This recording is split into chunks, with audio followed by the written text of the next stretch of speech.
Hello, everybody, and welcome back to the Polygon Count podcast. My name is Ross, his name is James, and we are here to talk about video games. It's been 105 days since we last sat down to do one of these, which, to be fair to us, James, makes us 5 times more consistent than a Nintendo Direct. We have seen a lot of lockdowns, a lot of holidays, a lot of games being announced and released, and we've gone through the whole madness of the Cyberpunk release and all of that stuff, and we're finally here to sit down to talk about a few more games. James, how have you been? I've been fine. I'm just still shocked that we're doing another podcast. You know, they come around so frequently. I'm just like, what? Another one already? I know, you blink and we're back. It's incredible. We picked one hell of a week to come back though, because we held off for a while because we wanted to make sure that we had enough to fill an hour long podcast. And yes, although the Cyberpunk news was big, I don't think either of us could have bitched about it for an entire hour. And then we thought, well, the Nintendo Direct's coming up. Let's stay and wait for that to come out before we go and sit down for another podcast. And then 3 days later, it was a State of Play. And another 3 days later, it was a Pokemon Presents. So we have got a shitload to talk about and only an hour to do it in. So we're going to hop straight in to the Nintendo Direct. Briefly, before we go down the list of what we were actually given on this Nintendo Direct, what were your initial thoughts when you heard the news of the Nintendo Direct? Because like I say, 530 days since the last one. It kind of felt like if they were going to do one, they had to announce something big.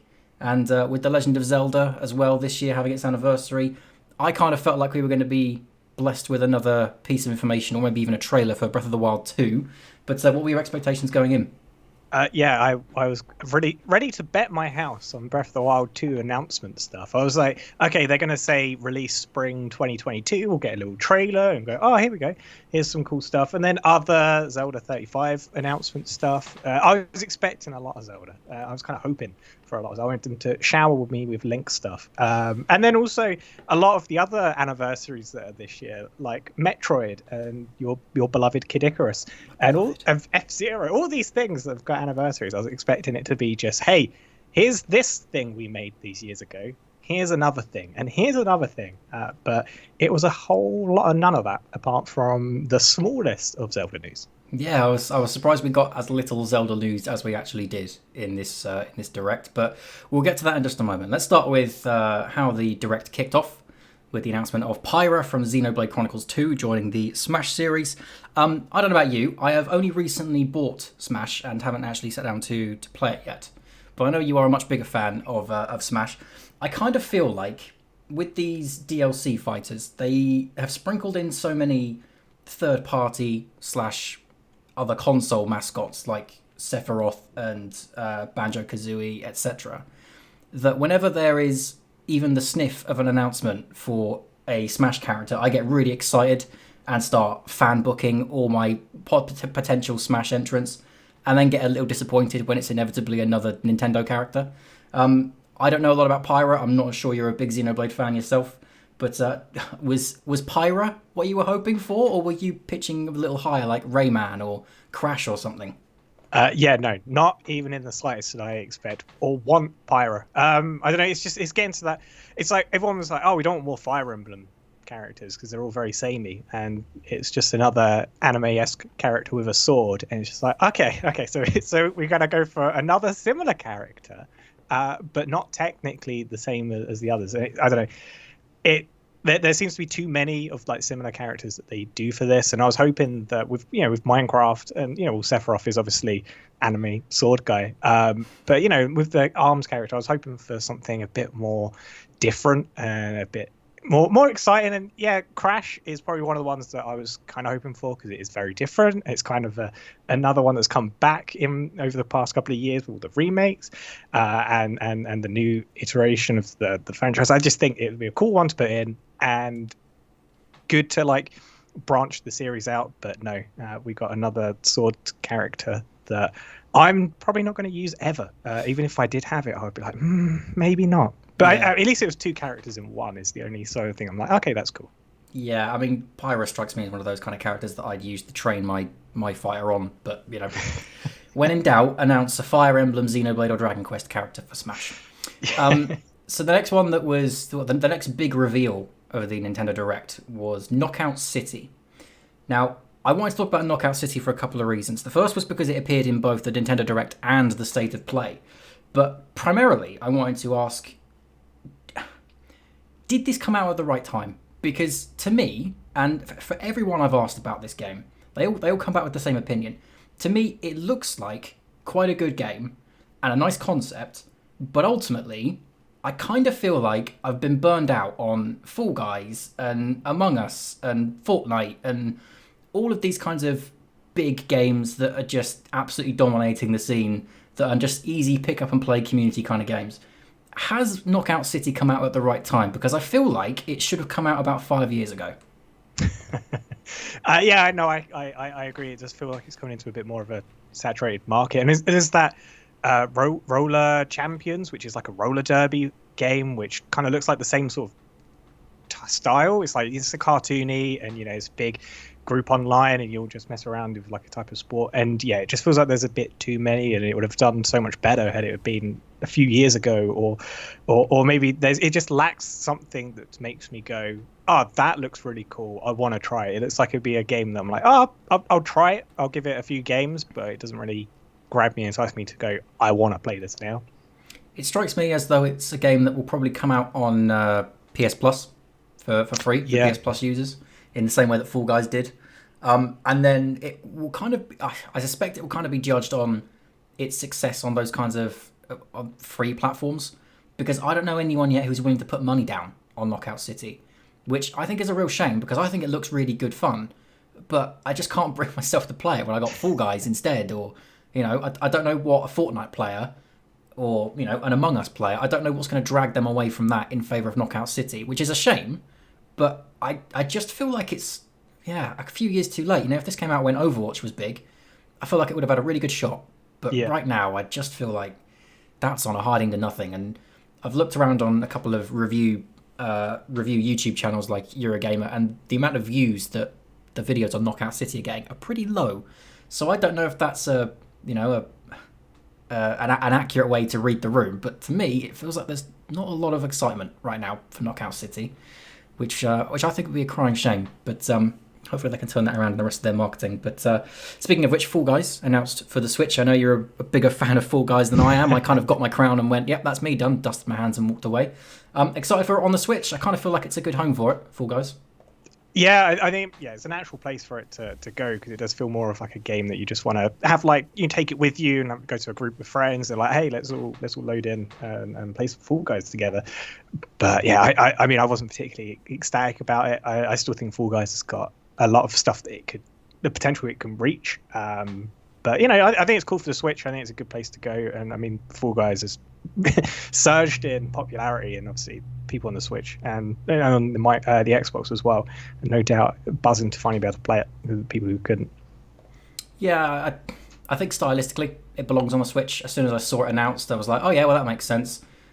Just glad they got in much faster than they did with Overwatch, because I think Overwatch only joined the Switch library a year, 18 months ago, and by that point no one gave a toss. So I'm glad Fall Guys has actually managed to get to the Switch while it's still in the cultural zeitgeist, as it were. The next big thing that I quite liked the look of was the Animal Crossing Mario updates. Of course, this is also Mario's 35th anniversary this year, and this was a really nice little showcase of the kind of bonuses and stuff we're going to be getting from this update. I thought the Luigi and Mario costumes looked really good. I thought some of the items looked fantastic. The thwomps that were there looked absolutely fantastic. The one thing I'm looking forward to the most are the warp pipes, because that feels like an absolutely fantastic opportunity to just take a shortcut across an island to somewhere very distant if you've absolutely spammed your island with trees and all kinds of crap. I don't know how big you are on Animal Crossing these days, I don't know if you're still playing, but I thought this was a really, really nice little trailer. And to be honest, I was not expecting the items from the Mario update to be as good as they actually are.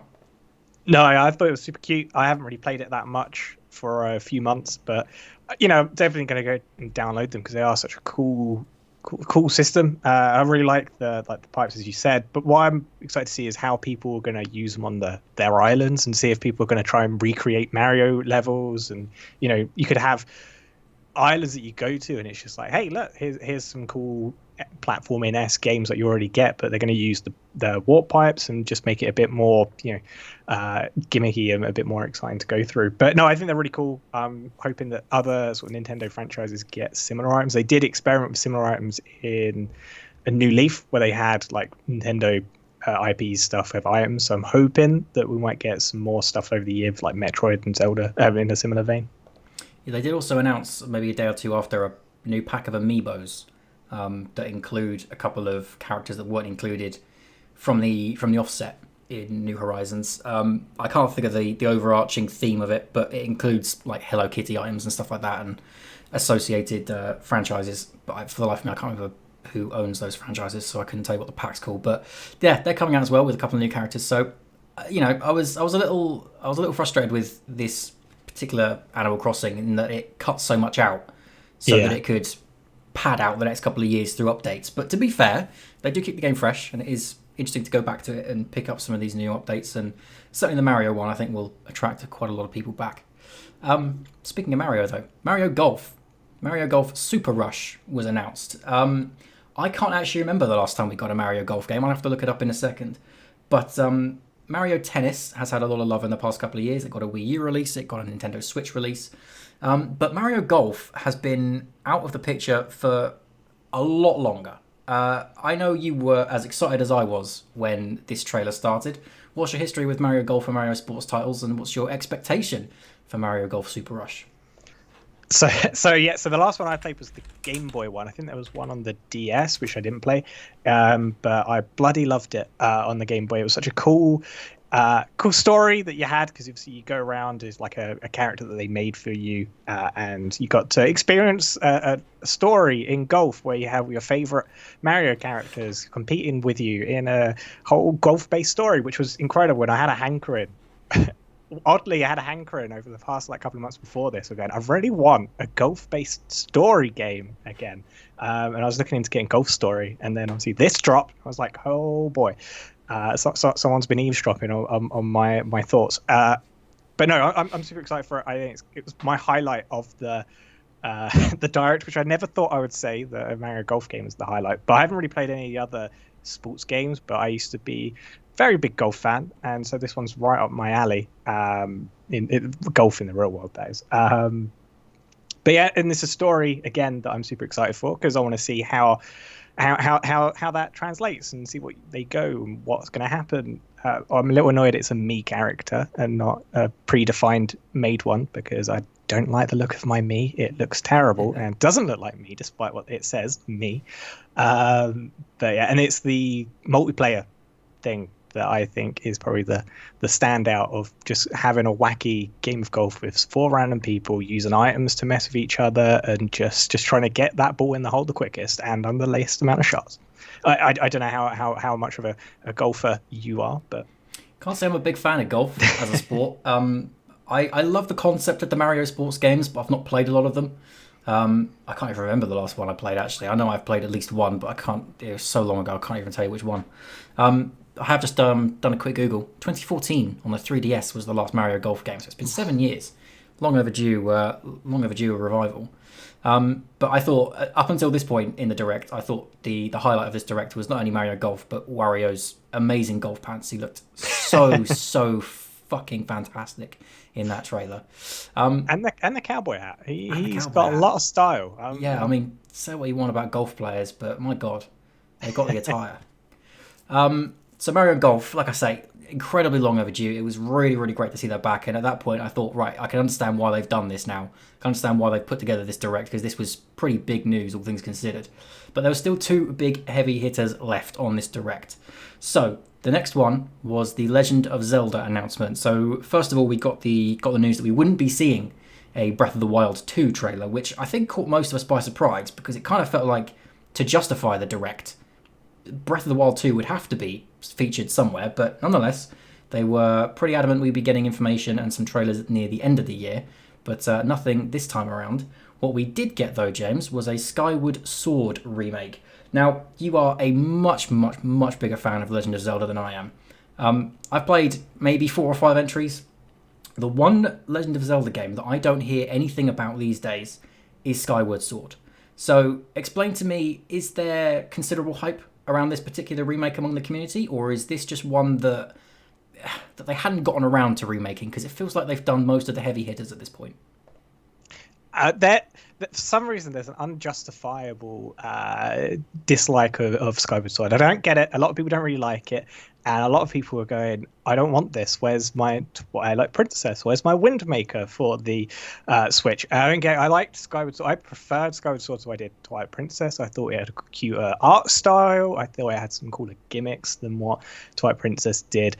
But no, there seems to be some dislike towards it and distaste. And I think I saw that with the reviews of the game, for some reason the further it got away from its initial release date, the worse the reviews got for that game. And as people are just like, it's just not as good as the others. There's issues with like frame rates and stuff. But I think it's a fun Zelda game. I think it's got a little cute and quirky game mechanics, and it's just a lot of fun. And so, yeah, while particularly it was not one of my favorite Zeldas, but I still enjoy the game, and it's going to be one of the ones that I might play in a few years' time. And I'm happy it's on the Switch and it's not just forgotten on the Wii. So I'm happy. But one of the things I did see in the rumors was that apparently they announced this one and held off other Zelda 35th anniversary news is because they didn't want the Wind Waker and the Twilight Princess stuff to steal people's attention and praise. So it's just let's not compete with our own games and just spread them out a bit. Obviously, I don't know how much truth there is in that, but it kind of makes sense if you're going to release a lot of Zelda games and Switch ports for Wind Waker and Twilight Princess, which were more anticipated, to spread them out just so that people go for Skyward Sword. Yeah, I mean, given it's the 35th anniversary, I was certainly expecting more Zelda news from this Direct, but that's not to say that we won't be getting more across the year. So, for instance, I'd really like a port of the Minish Cap, at the very least, even if we can't get a complete remake of it. So I expect to see some more news coming later in the year, especially if we're going to be getting other announcements for Breath of the Wild 2. But on Skyward Sword, perhaps you can clarify this more, but the reviews you mentioned were getting worse over time. Is that perhaps simply down to the fact it was a Wii game? And as time goes on, the idea of Wii motion controls become less enjoyable and more clunky to people? Yeah, I think that's a lot of what it's down to. I think there's some other people are just like, the temples and their stories and that exciting. But, I think it's good for what it is. And I think it will do better without the Wii controls because, you had to swipe whenever you wanted to use the sword, and that just gets annoying, and especially if you just want to pick up a Zelda game. So, I think being a Wii game probably did impact how people enjoyed it. Well, I know from having picked up the Mario 3D All-Stars bundle that what was it called? Super Mario Galaxy.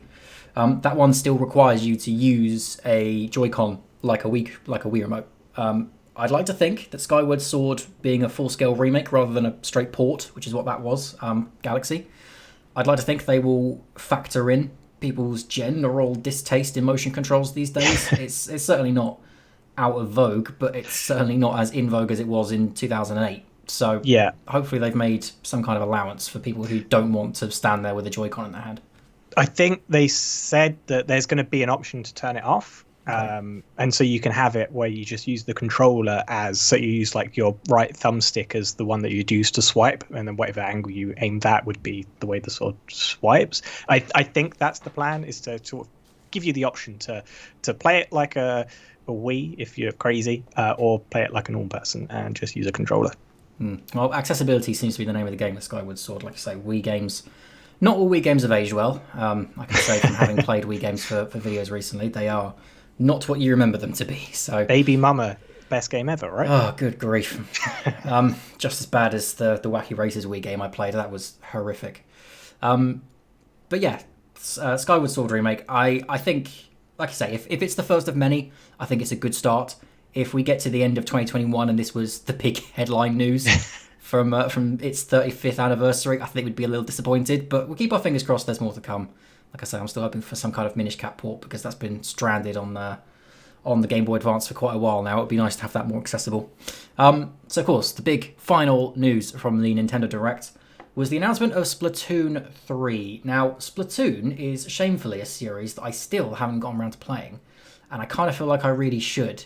But one thing I will say about it is that I was not expecting Splatoon 3, and the last one came out in 2017, which I would have assumed it would have released later. I would have assumed it would have been a 2018, 2019 kind of release. But it feels like for a series that's not even been around for a decade yet, we've gotten to 3 quite quickly. Were you expecting a Splatoon 3? And more importantly, do you think we need a Splatoon 3? No and no. So I played the first Splatoon back in the day, and it was fun. And I did understand why people enjoyed it so much. But I don't know. For 3 games in such a short time period, it makes you think why there's other sort of, especially how we know what Nintendo are like with their with franchises, ones like Pikmin that just get left in the lurch. Yeah, I should just quickly clarify. Yes, I understand that one of my favorite game series, Spyro, had a release every year through 1998 to the year 2000, and so did Crash, etc. But this is Nintendo we're talking about. They don't release games this quickly one after the other, especially when they're new franchises. We haven't had Arms 2 yet, have we? No. Not even in on the vines of what's happening or like potentially to come out. No. No. Yeah. One thing I am always curious about. I never played Splatoon 2, so I don't know how it differs and what it's like. But it's a game that I'm just like, where are they going with it? What's the next thing that they can add in? And whenever I've watched like videos or gameplays of them, I'm always like, okay, this is cool, but what else? What's the new cool exciting thing that warrants this to be a whole brand new game? And yeah, it'd be interesting to see what they do for Splatoon 3 and if they really shake up the formula or if it's just going to be pretty much more of the same, but just new story, new maps. Yeah, I mean, looking back on it, it did kind of feel like Splatoon 2 was basically, let's make a Splatoon for the Switch rather than let's make a Splatoon sequel. Maybe Splatoon 3 is basically what Splatoon 2 is meant to be. I don't know. As like I say, as someone admittedly who hasn't played the Splatoon games yet, I'm not the best person to run the rule on this, but I was really surprised to see it get announced. I thought the trailer was pretty good, don't get me wrong, but if you'd asked me what I thought would be headlining this Nintendo Direct, the very last thing I would have suggested was Splatoon 3. But there you go. I think that comes out 2022, did they say? I'm going to have to double check that in a minute. Yeah. But yeah, I mean, it was, on the whole, I thought it was a pretty interesting Nintendo Direct. I think they justified it with the announcement of Splatoon 3. But I was certainly expecting a little bit more from it, especially the first one in 530 days. General thoughts on the whole on this Nintendo Direct? I assume you were predominantly just upset we didn't get to see more Breath of the Wild. Yeah, I was upset that there wasn't more. I mean, there was a lot of good stuff on there, and I was super excited for Mario Golf. But yeah, I just wanted something a bit more exciting. It kind of just fizzled out. There wasn't that big like shock moment where it was like, oh, what? No way. Well, I suppose if you're a Splatoon fan, it did, but for me, it didn't, and I was just there, just going, oh, can there not be another like 10 minutes, maybe one more trailer? Well, if you want to talk about slightly disappointing and underwhelming games presentations, let's talk about State of Play next. So State of Play, of course, is the PlayStation or Sony's version of the Nintendo Direct. I think we all have to admit that State of Plays are different to Nintendo Directs. They do aim for a different outcome. They are more about updates than they are about announcements and reveals like Nintendo Direct is. But I think we were all kind of expecting, again, some justification for State of Play. There had to be some big announcement to justify taking up 40 minutes of my time on a Wednesday night or whatever it was at 10 o'clock. But here we are, a week later, no God of War, no Horizon Forbidden West, no Elden Ring, no Hogwarts, no Mass Effect trailer. I was surprised I didn't even get a Mass Effect remastered or remake trailer, given that's only a couple of months away. But what we did get was a mixed bag, shall we say. So I think the first big one that we got to see was Five Nights at Freddy's security breach. Now, I think we've both been on the record the previous time we sat down to do a podcast with the last State of Play that Five Nights at Freddy's is not exactly high on either of our favourite games lists. But I don't know about you, but I was pleasantly surprised by this trailer. So they've gone for a first-person action horror game, and it gives me a lot of callbacks to stuff like Bendy and the Ink Machine, which I was a big fan of. And having seen the trailer, I actually think there's a lot of potential in Security Breach. I don't know if it's enough for me to buy it because it's a Five Nights at Freddy's game, but at the end of the day, the trailer I thought looked pretty good. What was your initial thoughts on that particular reveal? It was cool that they are trying new things after 5 or 6 of their management of pushing buttons simulator. But again, I don't know. It looked cool, but it just didn't really strike me as a horror that would be particularly too scary for me. It felt more like a kiddie horror game, and it makes sense. I mean, I don't know about the entire fan base, but I think there's a huge following for like kids and stuff who do enjoy the franchise. But to me, it just felt a bit too kiddie, and it didn't seem too scary. I mean, it's obviously set in like a kids' pizza pie place, but so it's understandable it's going to look kiddie. But I don't know, it just didn't really jump out as being that it's going to be that spooky, or maybe it felt like a bit too bright. There wasn't enough of the dark and like mysterious sort of things going on. I mean, obviously it's only the first proper gameplay-esque trailer that we've seen, so it might differ. But you mentioned bendy, and you know that's all cartoony and kiddie, but it's still very good at making it feel scary and dark, and you don't know what's happening. You know, there's a lot of dark lights going and making it very dim and things jumping out. But I don't know, it just didn't feel that much of a horror, if that makes sense. Yeah, I mean, don't get me wrong, having played Bendy and the Ink Machine, I don't want to say it's a tame horror, but it's certainly not out to scare you in the same kind of way that a Resident Evil is, or you know, any other kind of major horror game you can think of. There's one on the tip of my tongue that's Outlast. Is that the one I'm thinking of? Outlast? Yeah. Outlast, thank you. Yeah, it's definitely not there to try and keep you up at night, but it's there to pop you with a few jump scares and a couple of genuinely scary moments. And I'm certainly getting Amnesia vibes from the gameplay. I don't think I will get that from the horror aspect. But I liked what I saw. I mean, I would agree that there's plenty of bright colours. There was a lot of yellow, and I don't know how well bright yellow works in horror games. But yeah, I thought it was I thought it was a good trailer. I thought it was an interesting take on the Five Nights at Freddy's formula.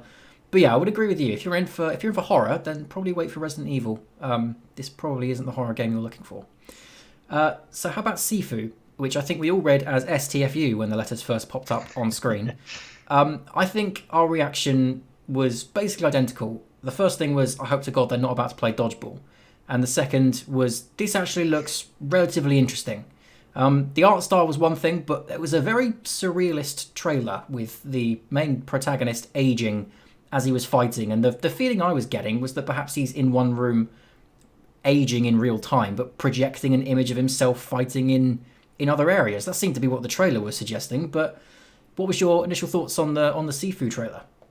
I didn't think of it like that. I mean, I think it's a cool gimmick, or you know, just a cool concept if they do make the aging integral to how the game goes. You know, potentially, maybe if you die, he ages a bit more. But I don't know. From what I took of it, it was potentially more of he's trying to get out of a place and he's fighting, and as he dies, he ages potentially. I don't know. I was getting more of a sense of maybe kind of like a roguelite, but with like, you know, beat 'em up where you're going through and then you die and then you go back and it's like, okay, let's go through it again. That completely wrong. But that was the vibe I was getting from it and how that cool aging thing worked. I don't, obviously this could just be a story where he goes across and he goes back in different parts of his life and he's older. But I don't know, that was the kind of vibe I was getting for it, and it seemed like it'd be quite cool. There's a lot of rogue likes, and that would be a cool concept. But I don't know, it seemed interesting enough. I love the art style. But yeah, it's something that I'm going to keep an eye on. But I wasn't knocked down by, wow, this is it. This is the best thing at the state of play. But I just thought it was a cool concept. I'm interested to see what happens. Yeah, I think I had the same kind of reaction that you probably had to Kena when that was first revealed a little while back. And as much as this is an interesting trailer, and I want to keep an eye on it and see how it goes. And obviously, Kena was also represented at State of Play this time around, and we got to see a much more detailed trailer. It looked like something straight out of a Disney movie, and it looked a lot better and a lot more interesting and a lot more detailed than it did the last time we saw it. So hopefully Sifu continues in that direction, because it had a very promising early trailer, and all the feedback I've seen online for it has been pretty good. So definitely one to watch from this State of Play. But I mean, outside of that, there was no heavy hitting news. We got a couple of updates on some other games, including the new Abe's Odyssey game. But I suppose we have to jump straight to the end, which was the Final Fantasy VII announcement. So when this trailer started, I think we all kind of rolled our eyes and went, really? Was this whole State of Play just to tell us that Final Fantasy VII's getting some kind of PS5 upscaled version? And then Yuffie appeared. James, talk to me about this. So you have played the Final Fantasy VII remake. I have not yet had the privilege. When I first saw this, the first thing I asked you was this actually part of what you played so far, or is this something brand new? And it seems like it's something brand new. What's your opinion on this? Because it seems to have divided some of the Final Fantasy VII fans out there who were hoping that this was an announcement for part 2. So this is like a DLC-esque part of the game. So yeah, you didn't meet Yuffie or any other characters from this in the actual main game, so it's completely new. And I'm split. I'm half and half. Part of me is super excited 'cause I'm like, oh sweet, it's Yuffie, and I'm so excited to see how they portray her in the new game. But then part of me is still a little bit hurt from the way they're going with the Final Fantasy, which is diverting from the original storyline. But overall, I'd say I'm quite excited, and I've resigned to the fact that, hey, this is just an entirely new retelling of Final Fantasy VII, and I'm happy to see new experiences in the wild. And so I'm open to see what they do, and I'm not as angry as a lot of people in who love the franchise. But one of the things that's interesting about the trailer is that it ends with a character called Weiss, or Vice. And essentially he was the main baddie, or one of the two main baddies from Dirge of Cerberus, which was the PS2 game. And in the Dirge of Cerberus game, it's with majority of the game's focused around Vincent and Yuffie. So it looks like they're going to try and give those two, Yuffie and Vice, a bit more of a background and a bit more of a history together, and try and flesh out that bit a little bit more. And obviously this isn't something that happens in the original Final Fantasy VII. They're just adding to it, so I think it'd be cool to see what they do with it. And obviously you got that new character, but no, I think it's cool. I was quite excited for it. I wasn't excited by the fact that it said only people on the PS5 can play it, because screw you PS4 owners. Yeah, that seemed to be one of the biggest issues with the whole thing, is that when it flashed up on screen at the very end that you have to have a PS5 to be able to experience this. And also that I think the Final Fantasy VII is also being made available on the PS Plus rewards this month for March. Yeah.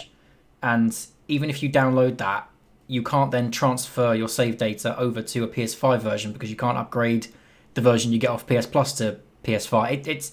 It seems bizarre that they've left these holes in this plan, but I suppose the important thing for Final Fantasy VII fans is more content. But it seemed bizarre they left so many holes in this.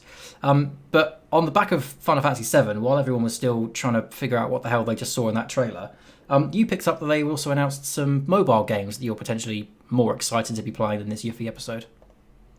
Oh boy, am I! I was giddy, like a kid on Christmas when I saw it. I was. Oh, so yeah, there's two new mobile games. One of them is not exciting, and it's a battle royale, which basically is a shooter in an arena, and you're trying to become the very first soldier, which doesn't look like a game that many people wanted, to be honest. But then the other one is a remake / like kind of like a demake of the original Final Fantasy VII compilation. So it's got the original Final Fantasy VII story. It's got one of the best games of all time, Crisis Core, being remade. And then you've got Birth Before Crisis, which was only exclusive to certain phones in Japan, which made it pretty tough to play. And then Advent Children as well, which is the movie. And it's essentially a mobile game, and they kind of made it a bit more chibi. And it's kind of like the Pocket Edition they did for Final Fantasy 15, where, they made it smaller and chibi characters. But it looks like it's going to be super exciting, and it shows that, hey, the original Final Fantasy VII is not being retconned. It's still there. It's its own thing. It's its own story, and that's there. That's the story for people to enjoy and go to if they want to. And this is our new Final Fantasy VII. But no, I'm super excited for it, and the gameplay looks super cool. It kind of looks like it's still not turn-based. It looks like it's using the remake style of a bit more action fighting rather than turn-based. But it looks super exciting and was one of the best announcements of the year. I can't wait to play Crisis Core again in a brand new retelling. I'm bloody excited. 3 months in and his year has peaked. To be fair, you sent me a couple of screenshots. It does look absolutely adorable. I feel like in a couple of years' time, people are going to be clamouring to get the mobile version of Final Fantasy VII brought over to some other kind of platform, whether that be PlayStation or Switch. It looks like the exact kind of art style that I would have wanted from the original announcement of the Final Fantasy VII remake, to be completely honest with you. But, yep. I suppose it's best of both worlds. You get a whole new Final Fantasy VII experience on the console, and then a more faithful retelling of the original in a really cutesy style on the mobile. I'm not sure mobile is particularly the best way to play Final Fantasy VII, or 30 hours of its gameplay plus 2 extras. But I think they've covered all grounds so far with these retellings.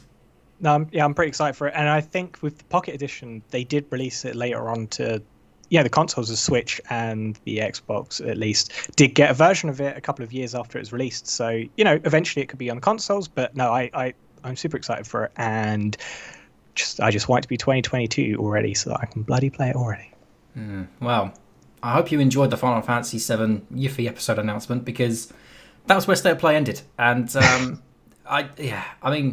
I think we all came away from that scratching our heads a bit. I think we'd all kind of build it up in our heads as, well, if they're going to be talking about something, they've got to be talking about God of War or Horizon Forbidden West. I think Forbidden West is still slated to release this year. So to have none of that was a bit of a disappointment. But again, I think we have to realise the State of Play is completely different to Nintendo Direct. When a Nintendo Direct comes around, it's because they've got something to announce. But a State of Play is usually just about updates.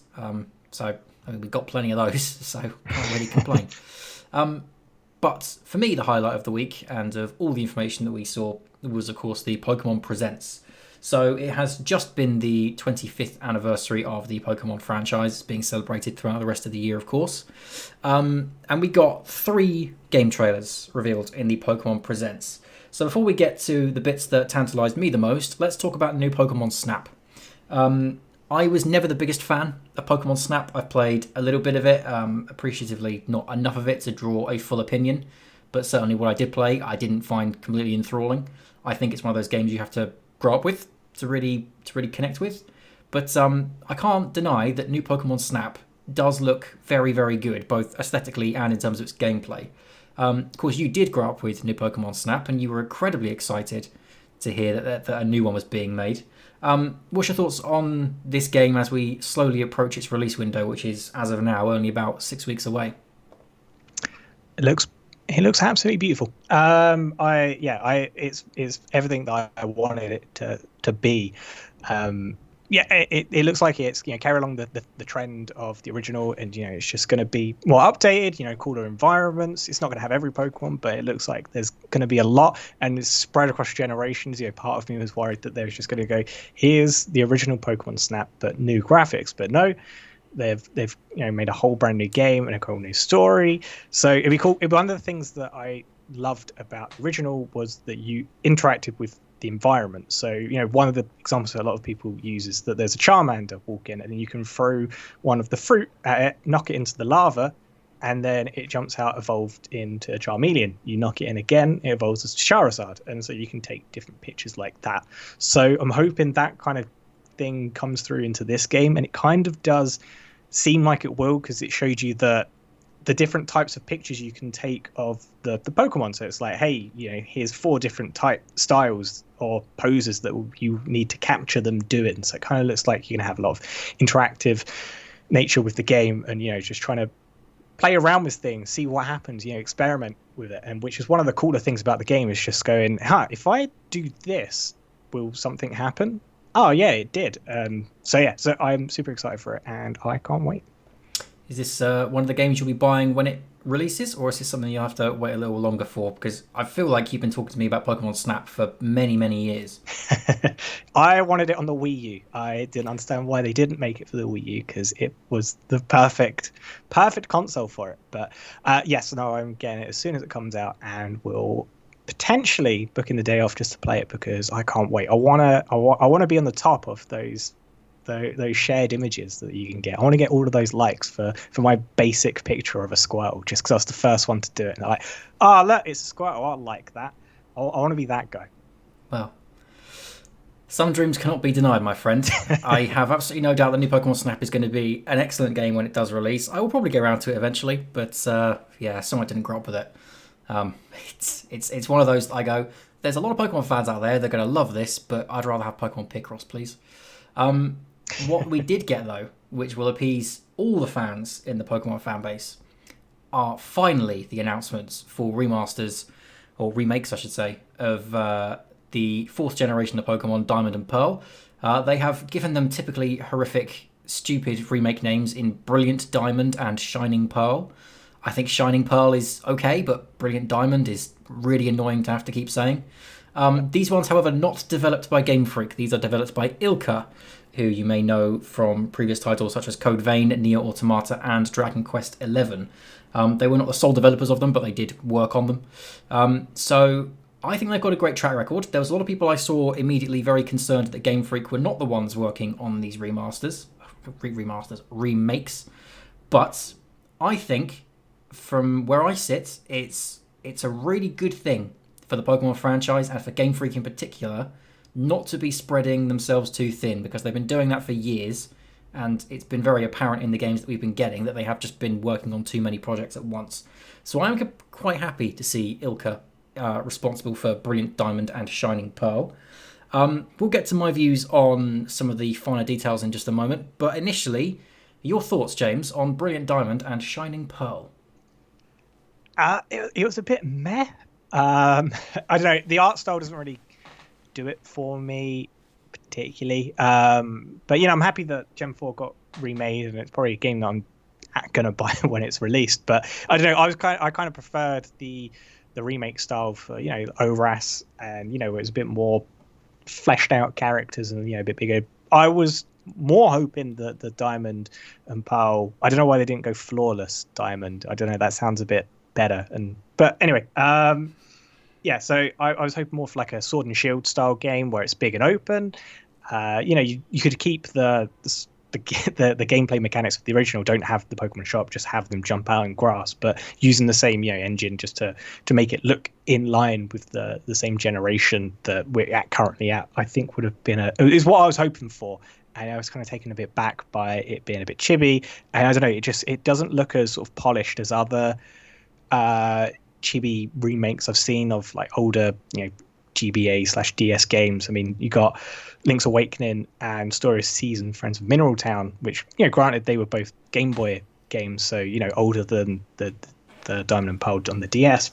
But, they transitioned well to like that chibi style and they just look a bit sharper. Whereas I just thought the Diamond and Pearl ones just looked a bit off. I don't know. It's like their stumpy little legs is what gets me off. When there's that scene where he's walking towards the screen and I'm just like, nope. That just seems a bit off. But overall, generally, I think it's cool. I'm excited to see what they do. And, it's hopefully they can fix some of the issues with Diamond and Pearl. But, it's what the people want. I'm just waiting for Gen 5 remake. Well, it's been 15 years since Diamond and Pearl. It was about 11, if I remember rightly, between the release of the original Pokemon Ruby and Sapphire and then the remasters. 15 now between Diamond and Pearl and the remasters of Diamond and Pearl. So if you're looking for when we might get Gen 5 remakes, probably about 5 to 10 years' time. But I have seen both sides of the argument online and having had discussions with you about your opinions on this art style. Personally, I am so grateful to see that Pokemon is doing something different. Obviously, the biggest announcement for generational differences came after this with the announcement of Pokemon Legends, but we'll get to that in just a second. In terms of what we got from the Brilliant Diamond and Shining Pearl reveal trailer, though, I can see why people would be upset at the art style they've gone for here. I think there is a hope collectively among the Pokemon community to see Pokemon evolve and develop and discover its own art style, because although yes, it does have a art style that other games are not copying, it does feel a bit too safe. It does feel a bit too samey, whereas other games like Dragon Quest, I could immediately look at a Dragon Quest game and go, right, I know what franchise that's from. Whereas Pokemon, if you took a screenshot of an environment, you'd struggle if you didn't know anything about gaming. So I'm quite happy personally to see that the Pokemon franchise is dabbling in different styles. And I'm also quite happy to see that what they've tried to do is the most faithful reimagining of that original DS art style as they possibly can. I appreciate that chibi is not exactly what you think of when you think of Diamond and Pearl, but it to me feels like the natural evolution for that art style. If the Pokemon franchise had looked like that from day one, I think it would have ultimately ended up looking like this kind of chibi style along the way. So if you're going back to 2006, 2007 and reimagining Pearl, Platinum and Diamond, I think the chibi style is a really good way to accurately and faithfully revisit those original games. So for me, I thought it looked quite cute. I thought it looked quite nice. And having had discussions with my girlfriend as well, her initial reaction was, if you showed me Pokemon Legends and Brilliant Diamond and Shining Pearl, I know which one I'm picking. I'm picking the remakes. So there is definitely going to be a community that is going to be bang up for this. And I think it will just be nice to look at Pokemon in a different way for a little while, even if it is for a couple of months before another game comes out in the same style as Sword and Shield. But personally, I'm really excited for this. The one thing that I always thought was holding Diamond and Pearl back in the original days was just the system it was on. It had horrendous loading times. It was far too big, far too slow. The DS was not the optimal system at the time for Pokemon games, in my opinion. And if you look at some of the loading times especially, and like I say, the size of the map and the walking speed and the loading times, it just wasn't a particularly good combination. So I am really looking forward to revisiting Generation 4 on a console that can actually handle it and give it the oomph that it needs to really run properly. So I'm looking forward to it. I think it's a really exciting announcement, and I'm just glad it's finally been done, because it feels like every single time there is a Pokemon Direct, the comments are just swarmed with, when are we getting Gen 4 remakes? I'm just so glad that it's in the books now. But of course, the bigger news is what came after, as we mentioned, Pokemon Legends Arceus. So this is basically what I think we all expected Sword and Shield to be. It is an open world action-adventure game, and it is set in a sort of feudal Japan kind of setting in Sinnoh a couple of thousand years ago, where you are tasked with completing the very first Pokedex. Now, I've got my own thoughts on this, and certainly got my own concerns about this. This one is being developed by Game Freak, who of course have a little bit of making up to do after Sword and Shield. But initially, James, what were your thoughts on the reveal of Pokemon Legends Arceus? I was pretty excited. I mean, again, I get same with the graphics. It needs a little bit of polish, and some of the landscapes do look a bit empty, and that they're just a bit barren. But overall, as a concept, this is still a long way off. So obviously, I assume this is still a very early build, and that there's going to be a lot of changes, and it's going to look quite different to what it does now, and it will have fleshed out areas, and it's going to look a bit sharper. But on the actual, the idea of the game, I think it's such a cool concept, and I'm kind of annoyed because I was actually going to write about how I would love a game to have a Pokemon game to be around you being one of the first professors going around and cataloging everything and going, right, oh look, this is this, kind of like you're just making a discovery if you're in like the rainforest, and you're just like, wow, that's something new, kind of blending it to like Pokemon Snap, where you take a picture and you catalog it and you work out stuff. I think that's a really cool concept, and it kind of looks like this is the sort of style it's going for. You're going around to make the first Pokedex, so I'm really interested for it. I'm quite excited, and I'm definitely ready for this sort of change in the franchise, because obviously, as you said, they haven't really innovated with their stuff before, and so other than the weird, pointless, like gimmicky minigame stuff, it's been a while since they've done something that's truly big, and a genuine game franchise that you could potentially have sequels for, that are going to be getting in the regular fan base rather than people want to brush their teeth with a Pikachu. But yeah, I think it's cool. I'm really excited for it. I'm not the biggest expert on Pokemon lore, but it feels like they have changed some of the stuff, because it wasn't like Pokemon Red and Blue about you going off with the Pokeballs, which had been created by Professor Oak to catch, and like he was the one who had built the Pokedex. So I don't know if they're changing things, which they should, because there's not been much in the lore of Pokemon. So yeah, I think they've got a lot of stuff they can do, and I'm definitely hopeful of where it'll go. Well, this is the thing. I've always said that after 25 years and all the generations and the nearly 950 odd Pokemon they've got, this is a franchise that should really be being a bit more introspective. It's a franchise that should really be building on its own lore and building out its world. Arceus was an unreleased legend in the 4th generation of Pokemon. And it's the god of all Pokemon, and yet it's not been featured in a game story. I mean, it's been the focal point of a movie, but it's not been the focal point of a game. And I kind of feel like there's huge potential in the Pokemon franchise to do these kinds of little spin-offs where you focus on one specific Pokemon, or you focus on one specific breed of Pokemon, or whatever it is you want to do. I think there's so much potential in the Pokemon franchise to just have these spin-offs which look at the franchise and the world it's created in a different way. So I am incredibly glad they've gone for this and they are trying something different. Obviously, my initial concern with the actual trailer was the horrendously low quality trailer that we got. My concern right now, and yes, this has got a year to go yet before it comes out, and this was only a reveal trailer, so let's not put too much pressure on them. But my immediate concern from that trailer is that feudal Japan is basically a euphemism for let's not put anything in the environments, because the environments were barren. There was one city that the main character runs out of at one point in the trailer, and the rest of it was just fields. So that concerns me initially. But also, there was a Chingling that was very jagged in its up and down floating animation. There were some horrendous looking trees. The draw distance didn't look good. You know, my initial concern was, if this is your reveal trailer footage, what does that say about the current state of this game? You know, why put that trailer together if the game looked that jagged and unpolished? Or is that literally just the best you've got? You know, not just right now, but potentially going forward. So I do have concerns about it. I'm very concerned that they thought that footage was good enough to reveal. I would almost have rather have just had the Pokemon Legends logo announced and some general outlines of what it's going to be, rather than see that kind of gameplay footage, because my immediate thought was, oh god, this looks worse than Sword and Shield did. So I have my concerns, but I'm the first to admit that it's a year away, so let's not worry too much. It's clearly in very, very early alpha. But, you know, I don't know about you, but when I first saw some of those trees, my mind couldn't help but drift back to The Legend of Zelda Breath of the Wild. Remember the first time we saw that game? It looked a lot prettier. Do you have any initial concerns over that trailer being released in the state that it was, or are you just in the camp of it's going to get better than this, let's not worry about it now?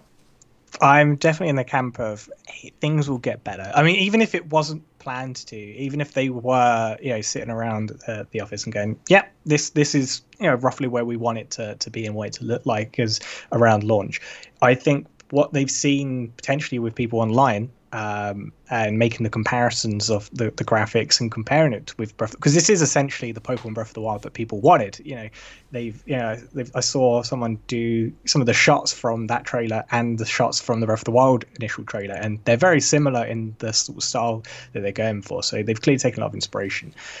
So I think they're going to take that on board and fluff things up and make it look a bit better, maybe add more detail. And so I'm confident they will. But bearing in mind they didn't really listen to when people were like, no, don't remove all the Pokemon from the Pokedex. So I want all of my Pokemon in Sword and Shield, and they just ignored that. So maybe they will just ignore people on this. But I'm confident that they've still got time to play around with it, and I think that it will look better. And you mentioned that there was only one town. I mean, if you go around Breath of the Wild, there are very few towns dotted around. So I don't think it would be too much of an issue having only a few towns, as long as they're done right. You know, make it look like Sinnoh, how it looks when we play Gen 4. You know, have the starts of towns, and you know, maybe you can only have like a couple of huts, which will later go on to be what some of the big named towns from Gen 4 that I can't recall. But you know, and build the world like that, rather than if this game does eventually just be, hey, here's Sinnoh in inverted commas, where it looks nothing like Sinnoh, and there are no cities and there are no, you know, beginnings of the region, then yeah, it's gonna be pretty bad. But I don't know. I'm hopeful that they've got more up their sleeves, and that they'll spend the next year, you know, making things look prettier and making things, you know, actually look like it's an open living wild. Yeah, I mean, I don't want to sound like I'm being incredibly negative, because I actually think this is a really, really good concept. And like I say, it's clearly early alpha. But my initial fear was, you know, you normally don't show a game off until you're in a position where you think this is a good representation of this game. And some of the animations in that trailer were not particularly good. And like I say, some of the trees in the distance when they were looking out over the hills were slightly concerning. So I have some reservations, but I think conceptually, this is the game that Pokemon has been crying out for years. So I don't want to crap on it too much, especially from this distance. I just want to see them try something new. If it doesn't work out, that's fine. But if there's clearly clearly a graphical deficiency with Pokemon Legends Arceus. I think questions have to be asked of Game Freak, especially when you think that the Pokemon Company are already outsourcing games like the Diamond and Pearl remakes to Ilka, but also Bandai Namco are doing new Pokemon Snap. You get the feeling that they're ready to start spreading their wings a bit and start moving this franchise around to different developers. So I don't want to say Game Freak are in trouble if this doesn't go well, but I certainly get the feeling that there'll be a lot more games being distributed to other developers if this doesn't go down as well as they perhaps want it to. But like I say, it's a year away yet. I have absolutely no doubt it will look better than it does now, but I was slightly concerned with what they deemed acceptable footage to put out for their reveal trailer. But go on, mate. Yeah, the things that I've got questions about as well is just how you're going to get around the map. Obviously, are we going to be using Pokemon to traverse the map? Maybe are we going to have the ability to fly around the map, or is our trainer going to have the ability to climb on rock faces like in Zelda? How I want to see how they're going to bring the world together and make you explore it. And if it's going to be like Zelda where your character can just climb stuff and do all that, or if it's going to be you use Pokemon, so you can use a Geodude and it'll help you climb up a rock face, or maybe you can get a Latias and you can just fly around the map or something like that. That'll be cool to see how they work that into the game. And then it's also the fighting, which did look a bit strange to me. I want to know how that's going to work, because it looked like it was going to be kind of like was it Pixelmon, that Pokemon mod for Minecraft, where it's just like overworld fighting. I want to see how that works. I want to see the fighting gimmick. That my biggest concern is but the fighting and how that's going to work. Also the starters. I don't understand the choice of their starters. They're very weird. I think what they've done is they've gone for like the most popular ones that aren't Gen 4 or Gen 1. I think that's what they've gone for. But right. I can't be certain, because it's a very weird lineup. It's Rowlet from Gen 6, it's Oshawott from Gen 5, and it's Cyndaquil from Gen 2. So I think what they've done is they've gone for the most popular from each one. But who knows? Who knows what their ideology was behind that? But yeah, I mean, like I say, I think the underlying feeling here is that we're just grateful they're trying something different. Whether it works out or not is to be seen. But some early questions, but I think a lot of optimism too, which is the first time I've been optimistic about a Pokemon game in quite a while. So that brings us to the end of our roundup of the Pokemon Presents, the State of Play, and the Nintendo Direct. James, to put you on the spot as we wrap up here, if I could get you to pick one thing that was your highlight of all three of these, was there one thing that stands out above the rest? Can I choose the mobile game that wasn't actually in any of them, or do you want one that's actually in the announcements? Because if it's anything, it's the mobile Final Fantasy VII compilation remake thing for the phone. If it's something from the actual State of Play, I would say the Mario Golf for some strange reason. I don't know why, but I'm incredibly excited for it. He just wants a golf game with a story, for Christ's sake. That's all he wants. I know. There's Golf Story, which I was about to get, but now I'm like, do I hold off? Do I wait for Mario Golf first? Mario Golf. Yeah, to be fair, I mean, I was really excited when I saw it announced as well, so I can't knock you for that. I mean, I can't pretend otherwise. My pick is both of the Pokemon announcements. Probably Diamond and Pearl would probably surpass Pokemon Legends right now. But yeah, I mean, it was a strange collection of announcements from all three parties. But you get what you're given with stuff like State of Play, which we all know, like I say, is not the same as a Nintendo Direct. So an interesting collection of announcements nonetheless, and we will be here to monitor them as they progress. James, thank you very much for joining me again this time around. Hopefully it is not another 105 days before we sit down to do another. I won't hold my breath. Yeah, well, it's all down to Nintendo Directs and State of Plays, really, isn't it? If they take less than 105 days to come around, then we'll take 105 days less to come around. But there you go. So thank you very much for joining me, James, and thank you to anyone who may or may not have been listening, especially to the ones who were listening. Thank you very much for listening, and we will see you next time.